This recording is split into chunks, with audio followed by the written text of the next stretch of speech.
You guys can hear me? Quick check to make sure you can hear me. We're going to move forward. We got a lot of great stuff to talk about.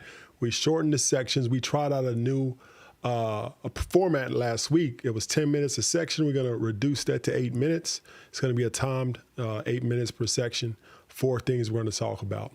And then we're going to move forward from there. But before we start, I want to talk about a post I put up earlier. Now, I kind of want to just talk directly to the men now.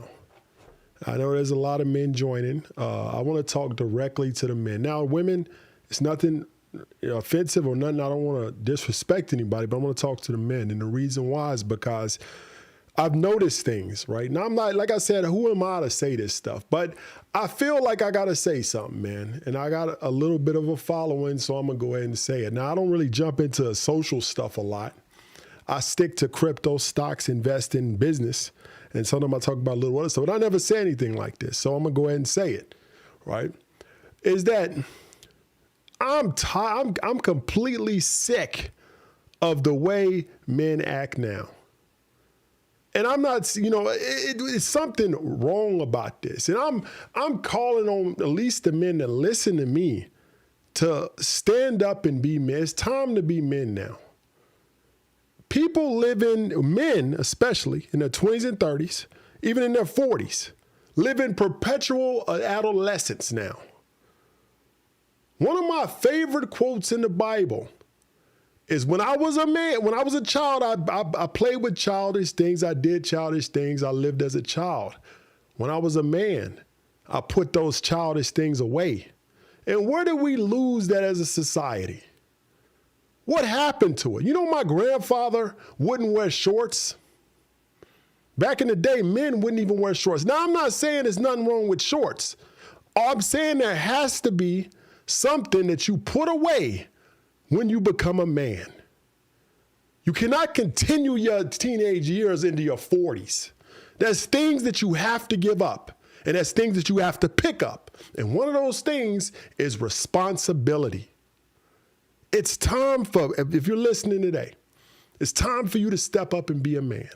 It's time for you to step up and take responsibility. Take responsibility for your emotions. Take responsibility for your kids. Take responsibility for your wife. Take responsibility for your mother, father, whoever. You're the man. You have to step up and be one. And it's time for you to look in the mirror and change what you're doing. There's nothing wrong with it. It's not toxic masculinity. This is about taking responsibility for your own life. And when you do that, I promise you, you will be proud. Things will change for you. Your wealth will grow. Your life will grow, and you will become a stronger man with honor, respect, and you'll have your honor and respect going forward. And that's what I want to talk about. Now, the reason why I'm saying this is that I had a conflict with another influencer. I'm not going to say their name, so you might as well forget that. I'm not going to say it.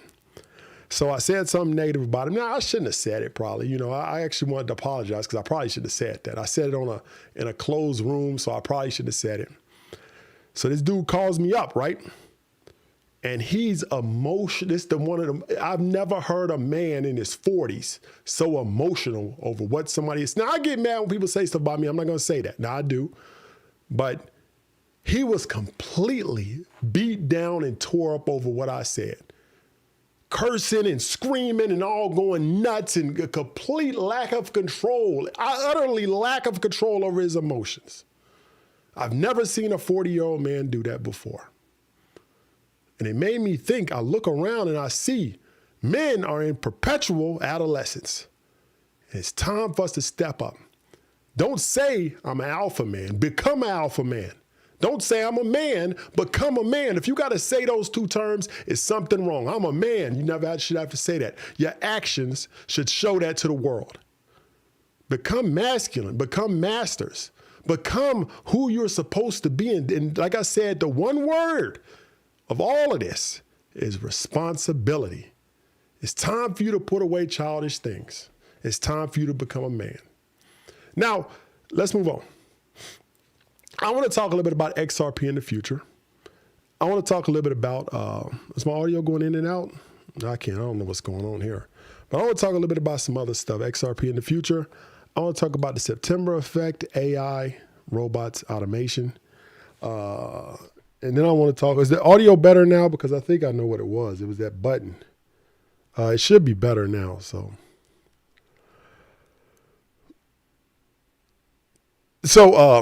back to what I was saying is I want to talk. Yeah, it's good on Instagram, but is it good on YouTube? I think I had that thing on. It causes it to mess up. It's like a audio, some kind of sound background noise blocker. But so back to what I was saying is that XRP and the future, right? Is it still choppy? I don't know. I don't know what's going on. It was good. Yeah. So it's better now. So, okay. So it was that thing that was on. Okay. All right. So back to what I was saying is that I want to talk a little bit about XRP in the future. We want to talk about the September effect. Then we want to talk about AI automation and robots. And we're going to talk about Tesla and lemons. And we're going to do it 8 minutes. So we're going to go ahead and start that. So let's get forward, start talking about the ways we can make some money, grow our wealth, and move forward, right? So we got 8 minutes to talk about XRP. So XRP, like I've predicted for over a year and a half, the XRP was going to $2, $3 before the next halving, and $20, $30 after the halving is good, right? So what the problem with this is that I said when the lawsuit was over. Now the lawsuit's not over. That's the sad part, is that the lawsuit, it was a big win when they said that programmatic sales of XRP on exchanges were not securities, but we're not over yet. And that's the problem, is that we're not there where we're supposed to be yet, right? So Joey LV Tech exec, gone forever, block forever, see you later, have a great life. Block, gone. All right, let's move on. So like I said, Joey's gone. He's already banned. So back to what I was saying is XRP, like we're not where we were supposed to be, right? So the lawsuit's not over. We still got a long way to go to get to $2, $3 by March, April of next year, and then into the halving of next year. And I had a meeting with some people from Tampa that I told you before, is I'm building up my points of attack for this next Bitcoin halving. If I make less than $10 million in this next Bitcoin halving, I didn't do my job right, because I saw what was coming on the horizon. How did I mess this up? I'm putting my pieces together now. We're 7 months out. We're about 11 months out from the bull market, beginning of the bull market. This is the time when you should be working on your XRP, Bitcoin, crypto, your knowledge, your education, your understanding, and positioning your money in attack so that you can make the same kind of plays. Now, this is, like I told you, this is the last time in history where you're going to be able to make this much money, this obviously. And I believe that down in my heart. That's why I'm positioning myself. Now, I want to do something. Like, people keep asking me, how do I position myself? How do I position myself in XRP, Bitcoin, Ethereum, and all these other things? Well, I do, and I've decided to open that back up, right? I decided to open it back up. So I normally don't take one-to-one calls, because I just don't like taking them. I don't really like doing mentorships. I do a lot of other stuff. I buy businesses. I do a lot of stuff. It's kind of hard for me to do this stuff. But I decided next week, because I'm actually going to be at home all next week, because I'm building up for InvestFest the week after that. So I have to do a lot of stuff in the house. So I figured it'd be a great use of my time to offer one-to-one calls again, to talk about this specific thing about how to position yourself for the next Bitcoin run. So like I said, the link's in my bio, in my link tree. You want to sign up for a call, sign up for it next week. We got 15 minutes, 30 minutes, or an hour, and we could talk about how you too could position yourself for this next Bitcoin run. Now, I can't tell you what to buy and sell, but I could tell you how I'm positioning myself, how I'm going to do it. Like I said, there was a young lady that actually was part of that. Now she makes $300,000 a year now, because she positioned herself right in the last Bitcoin bull run. So there's a lot of possibilities and opportunities there. But back to what we were saying about XRP, is that now XRP, now that they got the small win, the SEC wants to do an appeal. They want to actually, they want to do what's called a certain type of appeal, which takes the case back to like the halfway point, more or less, and they get to do it all over. I don't think they should be allowed to do that, but there's a good chance that the judge or the court system will have to give them the right to do that. Now, if they do that, it's going to put us back on another timeline, right? If they get that appeal, they get to start over back again. They get to redo the case from the midpoint on or whatever it is. It's going to put us behind another 6 months. But I still believe that XRP, regardless, has the potential to go to $20, $30 in the next Bitcoin cycle. Now, we're going to have to wait. There's a lot of things happening. There's a lot of things coming forward. And we're also going into a really turbulent time in the market in September, August. It always happens. I'm going to discuss that next.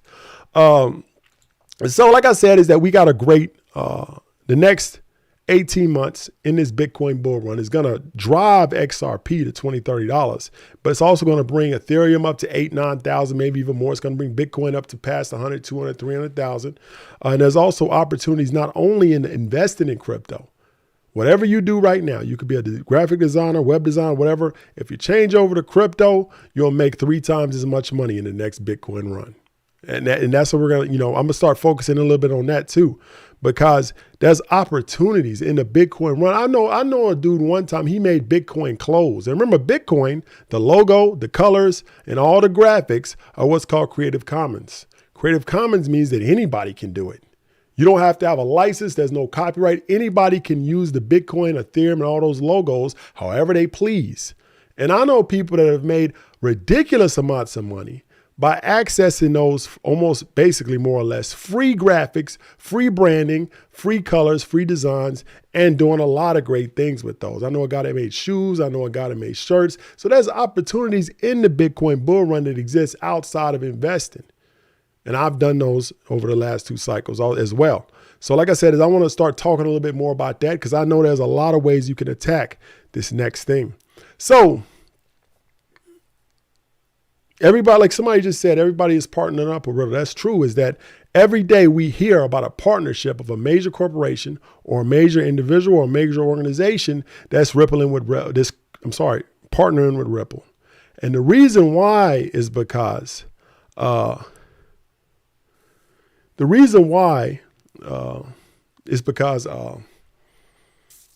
is it still, somebody says it's choppy still on Instagram, but regardless. It's chopping again on YouTube. I don't know how to fix it, man. So I don't know.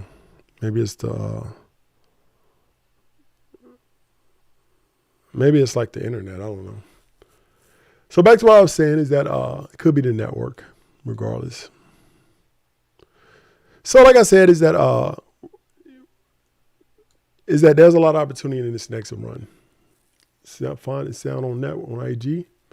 How many questions we got now? Let me see if we have any questions before we move on to the next one.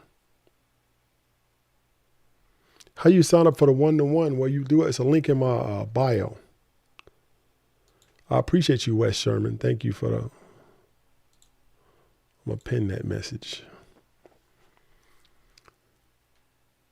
All right. Thanks, Rogers.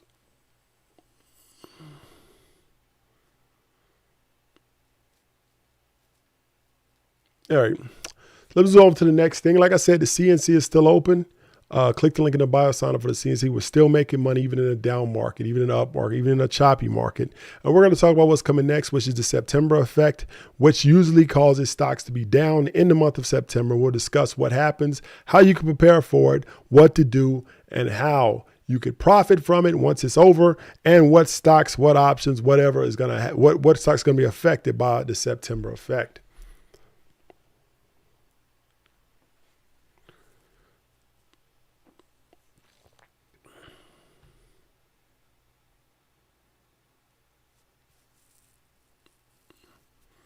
Let's see.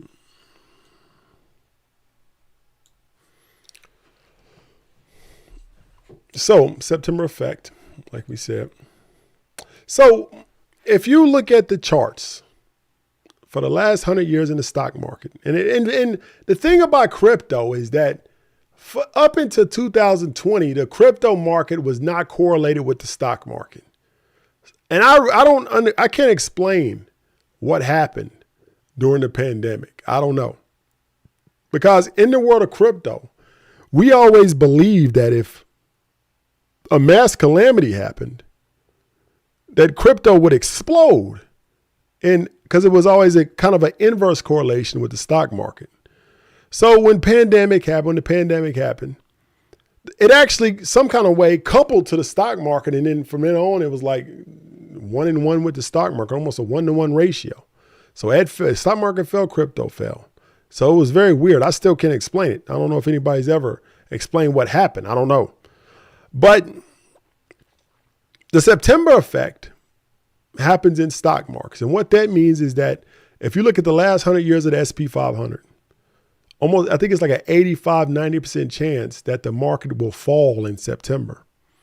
And if you took out shorts in the beginning of September over the last 100 years, almost 90% of the time you would have made money across the board.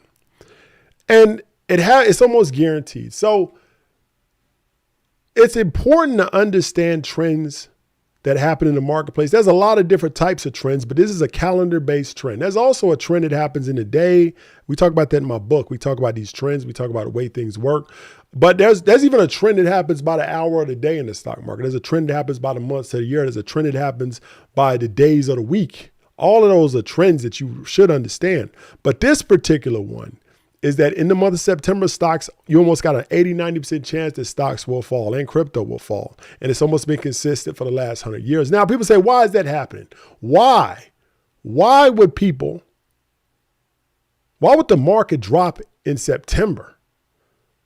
Well, it's two reasons for that. There's three reasons, really, is that it goes back to market psychology. And it's important to understand market psychology. It's a big thing. If you grasp all these things we talk about, market psychology, underlying trends, the fundamentals, the technical chart reading, there's no way you can lose in the market. You will be a killer.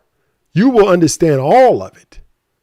And your emotion trading will be gone out the window because you will fill those gaps with knowledge. Emotion can't exist in that world. But September happens because of three things. One is that the temperatures are changing, the fall's coming. People start to get a little bit depressed. So they stop trading as much, right? That's a small factor. A bigger factor is that at the end of the summer, people start liquidating stocks because of one, the end of the year is approaching. Two is that they need money for the holiday season. Three is that they just want to liquidate money. If summer's over, they may need to liquidate money for back to school, whatever. Some kids are starting college. A lot of these things happen during the month of August and September. People had to pay for college tuition. Now they're a little behind, so they have to sell some assets to be able to cover that. So that normally in that month, there's a decline in stocks. And the reason why it's important to understand that is because when it happens, you won't panic because you know it's normal. So when the media gets on there, oh God, it's crying, going nuts, you will know, well, this is normal. This is what happens 80, 90% of the time in September. Things will recover in August, August, in November into the end of the year. There'll be a small decline and then there'll be a Santa Claus rally. And that rally will extend into January, what's called the January effect. So that's the reason why, right? People take vacations in August. So there's reduced trading activity, right? Right now there's reduced trading activity. People are taking I used to work for AAA, the travel team, and most vacations are taken around August. So people come back and they need money to replace those expensive vacations, and they need to liquidate funds to do that. So there's also more negative news. There's a lot of other things that happen. So that causes those stocks to fall, right?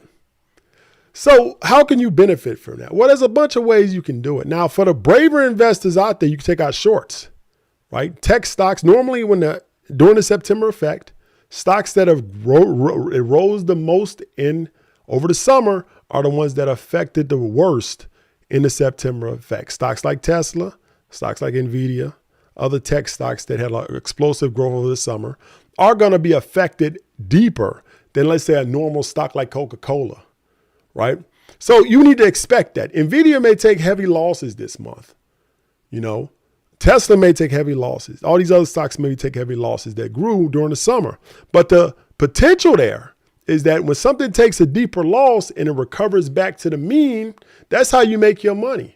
Is let it drop 20%. You buy it and it returns back to where it was before. You made 30% on your money, maybe more, because you were able to understand that there was no underlying fundamental issues with these companies. It was actually just that September effect that happens every single year.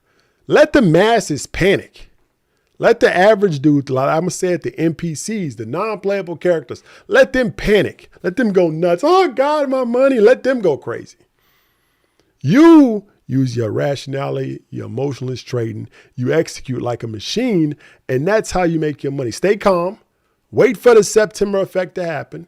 Look at the stocks that were hit the worst, that grew the best in the summer, grew the most in the summer. Those are going to take the biggest losses, almost guaranteed. And then you buy those up at cheap prices. So if you missed Nvidia, you missed Tesla, you missed all these other stocks, here's your chance to come back, get them at a cheap price, and wait into the next year, into the end of the year, into the next year, the bull run that happens.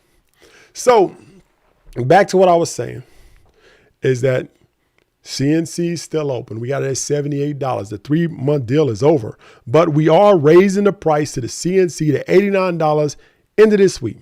So if you want to get in locked in at the $78, DM the word CNC to 89603. I need you to DM me the word CNC. I'll send you the link, or you can go to jointhecnc.com, sign up today.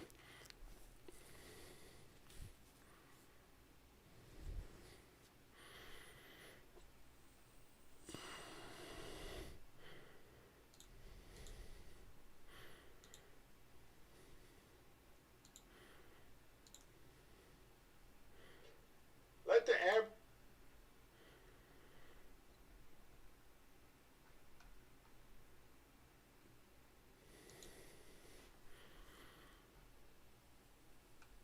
Yeah.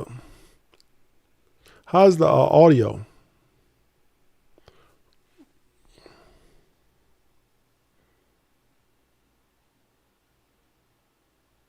How's the audio on YouTube?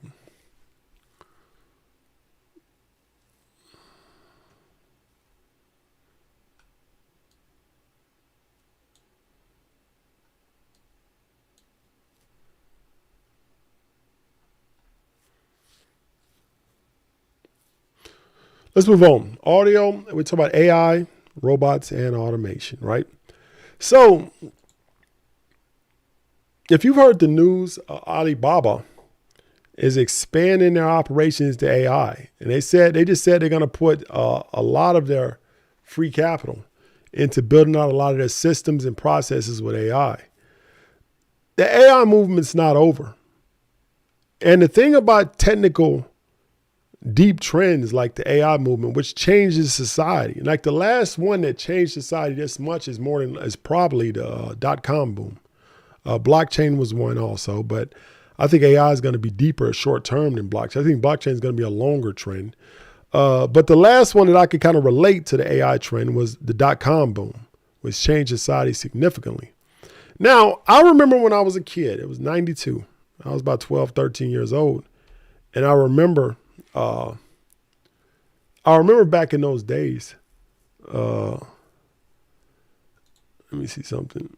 I remember back in those days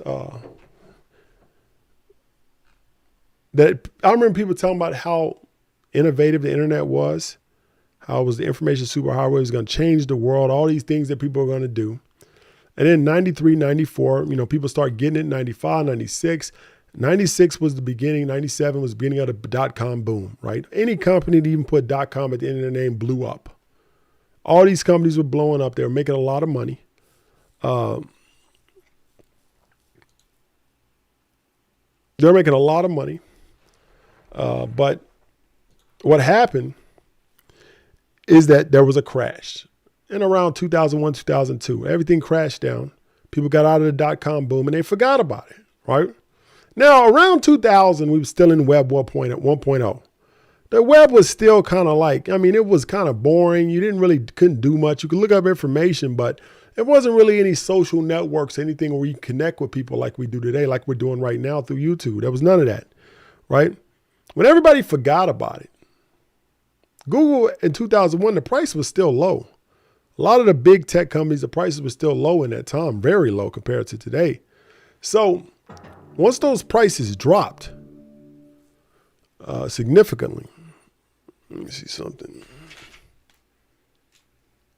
Once those prices drop significantly, and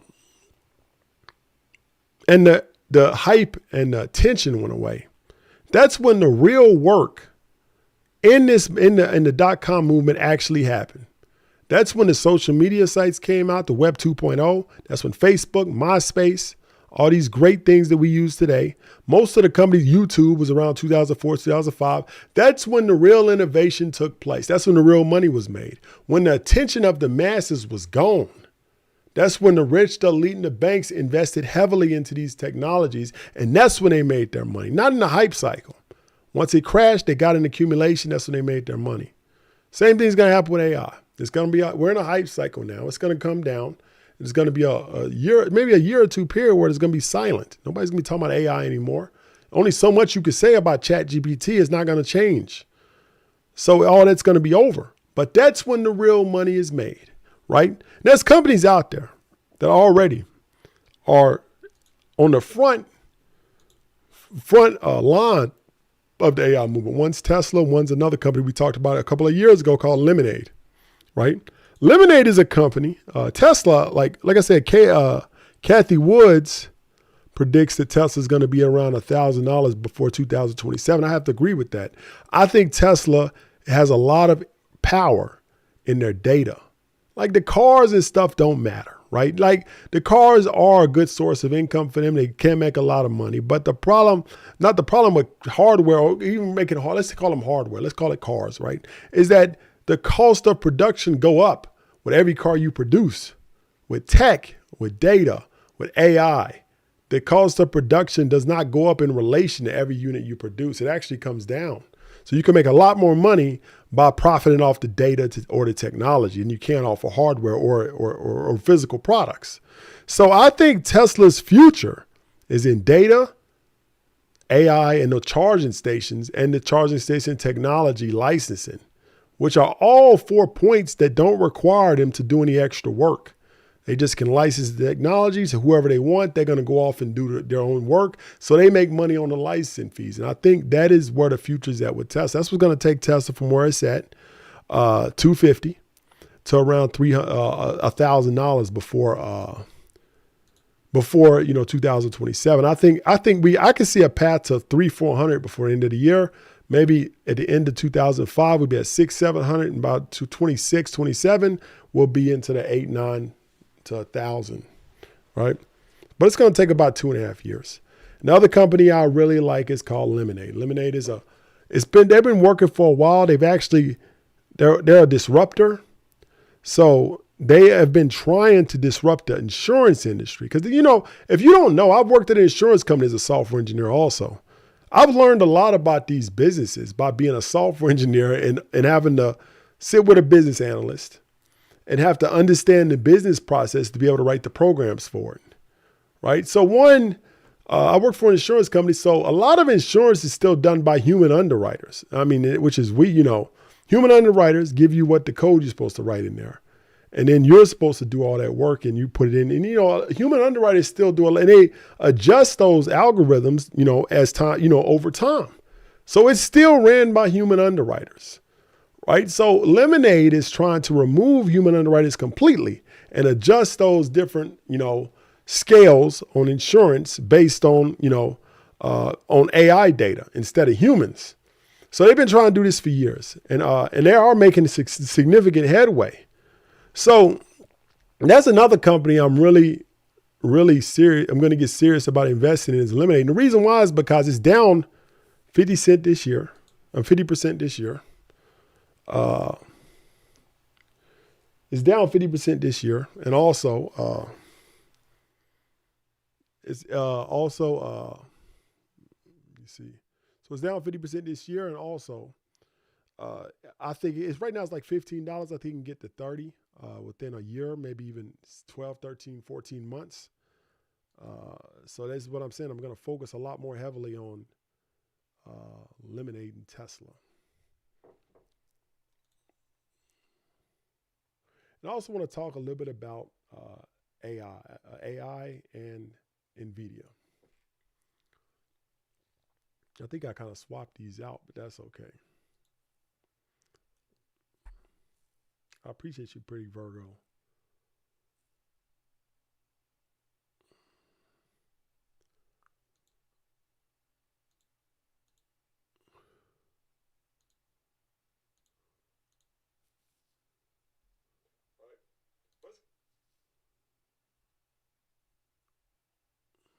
All right.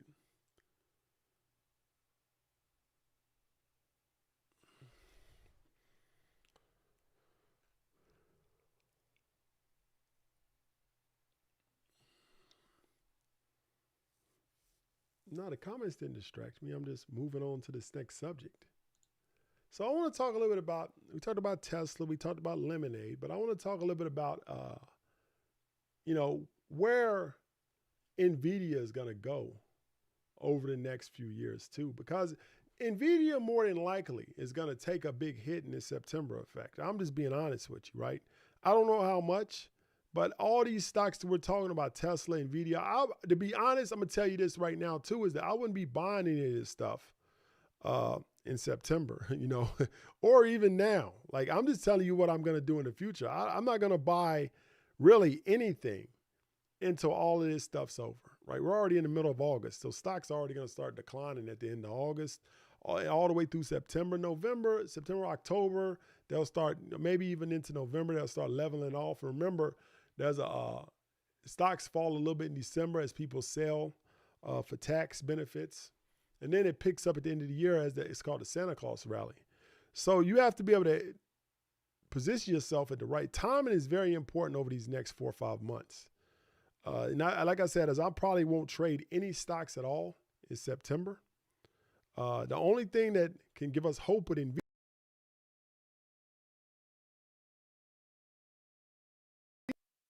but I don't think their earnings will be as a blowout as they were back earlier this year. When I predicted that their earnings were going to blow out and nobody else did, and it made us a lot of money. I don't think that it's going to blow them out because people expect Nvidia to have a lot of sales now.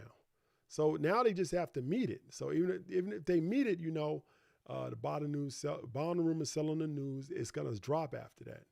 So I don't think that the earnings are going to be enough of a boost to Nvidia to be able to pull it out of the September effect's gravity. So I just don't think so. But I do believe that Nvidia has a bright future, a clear path to 1,000. You got to remember, man, is that a lot of companies that have been asked about their budgets on AI, the IT budgets, right? There's a lot of companies that are saying now that they want 10% of their budget in 2024 to be focused on AI. That's a lot. That's 10% of a tech budget. Remember, tech budgets are huge now. That's a lot of money that's going into AI. So somebody says, are they going to beat? If they do beat earnings, I don't think it's going to be that much. I just don't think so. I think it's going to be a meet or a beat. They're going to meet it or they're going to slightly beat it. It's not going to be a huge win. So unless it's a huge win, it's unexpected, it's not going to affect the market. It's not going to affect the price that much. So like I said, is that I don't expect any like that stuff to happen. All right. So let's move on.